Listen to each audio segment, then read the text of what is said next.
Hello everyone, this is David Lewis with your tip of the week. Today I want to talk to you about the worst, and I mean the worst question you can ever ask during your negotiations. And that question is, what payment do you have in mind? Now by asking this question, you literally hand over all the control and the profit to your customer. How many times have you asked the customer, what payment do you have in mind, and their offer was realistic and reasonable? I can never think of one time that has happened to me. Then you're negotiating from the customer's number up and not your number down. When you're negotiating a car deal, you always want to negotiate from strength and not weaknesses. Asking this question is a sign of desperation that spells weakness.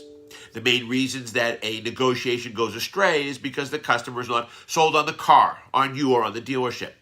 So present your numbers and then ask for the sale, which then brings up the next problem, and that is when the customer objects. And this is when most end up asking that question of, what payment do you have in mind? So I have a better solution. First, make the best presentation and demonstration you have in you. And then second, become a master of overcoming the price objection, as this issue is a price issue. Become a master of your skills, and those learned skills will help you sell more cars.